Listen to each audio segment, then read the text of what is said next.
Hello guys, এই দেখো রাতে রান্না হয়ে গেছে আমার। এই দেখো এটা ঝিঙে আলু পোস্ত, এটা হচ্ছে ঢেঁড়স আলু ভাজা। এই দেখো মোর রুটি হয়ে গেছে। আজকে রাত্রিরে এই দিয়ে খাবে। আজকে আর স্যালাড করলাম না, মানে হয়ে উঠলো না। কালকে সকালে আবার আমাকে বেরোতে হবে, সকালবেলা কালকে 7:30টার মধ্যে বেরিয়ে যাবো। তোমরা বলো কেমন হয়েছে। এই দেখো ঝিঙে আলু পোস্ত, ঢেঁড়স আলু ভাজা আর রুটি। আজকে রাতে এটাই হবে।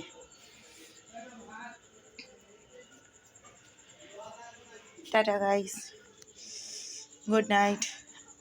আবার পরে ব্লগ নিয়ে আমি কালকে ফিরছি। Tata, bye bye. Hello guys, এই দেখো রাতে রান্না হয়ে গেছে আমার।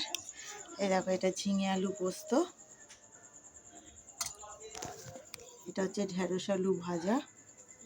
এই দেখো মোর রুটি হয়ে গেছে। আজকে রাত্রিরে এই দিয়ে খাবে। আজকে আর স্যালাড করলাম না, মানে হয়ে উঠলো না। কালকে সকালে আবার আমাকে বেরোতে হবে, সকালবেলা কালকে 7:30টার মধ্যে বেরিয়ে যাবো। তোমরা বলো কেমন হয়েছে। এই দেখো ঝিঙে আলু পোস্ত, ঢেঁড়স আলু ভাজা আর রুটি। আজকে রাতে এটাই হবে।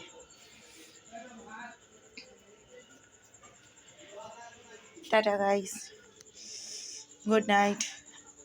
আবার পরে ব্লগ নিয়ে আমি কালকে ফিরছি। Tata, bye bye.